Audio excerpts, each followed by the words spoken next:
A local group is working to make sure Duval County students have access to the hygiene products they need every month. It is a bigger issue than you might realize. 1 in 4 teenagers have reported missing school because they don't have access to menstrual products.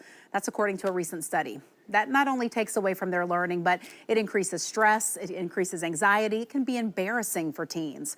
Chris Warren with Renewing Dignity joins me this morning. So Chris, I even love the name, Renewing Dignity. I mean, as a woman, this is something we go through every single month, and it should not be something that, first of all, is embarrassing, or that you don't have the products you need to move through that moment. Mm-hmm.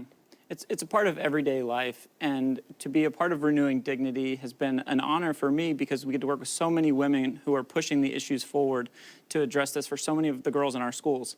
And so to be able to distribute 3 million period products in our schools into 12 different counties across Florida, and then also our board has worked tirelessly to get advocacy issues across the state legislature. So we passed a bill this year that allows us to get dispensers in every single school across Florida. Yeah, I mean, 3 million, it shows that there is a need, you know, and I think that we may know that there's a need, but people don't necessarily want to talk about it. Yeah. But this is an open conversation. You know, women should feel empowered, and they should feel like they have the resources they need. Oh, it's a dramatic issue, and we are so thankful to the people who said, this is important, and we have great community partners like Feeding Northeast Florida who has said, we'll be the backbone of distributing this out to all of the public schools and to all of our community partners we're able to deliver them to. So how does that work? They're in, okay, here, I didn't see this video up, but they're in the bathrooms at the schools, free, again, and just having access when you need it. Yeah, so we want to make sure that everyone has the things that they need to be successful in school,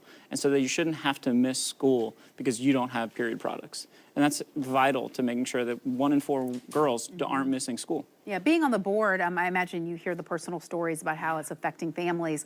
Have you heard anything that just really made your jaw drop, wondering, you know, why did it take so long for something like this to happen?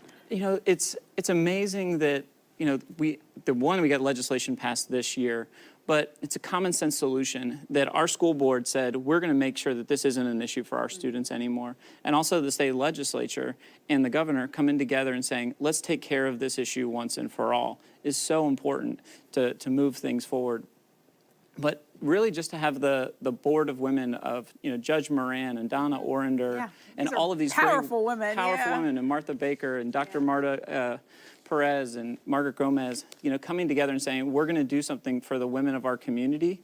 And it's just been so powerful to see. Yeah, so these dispensers, they're in 17 Title I middle schools and 13 Title I high schools.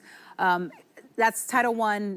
You maybe explain what that means. It's not everybody's familiar and how these programs work. Right. So Title I schools are some of our lower income schools here, but we want to make sure that, as you know, all of the students that are going to those schools have the resources that they do need there. I love it, and it's a law now, so encouraging everyone to take advantage of this when you need it. So good work. I mean, fundamentally doing something, you know, we talk about food, we talk about clothes, talk about new shoes, you know, these period products are fundamental and definitely going to help launch our young women into success. Thank you for having us. It wouldn't be possible without the good work of what's happening in Duval County with our school board, but then moving that statewide through the legislature. That's something we can all agree on. Yes. Thank you so much for coming in. Thank you. All right, we'll be back after the break. Taylor Swift's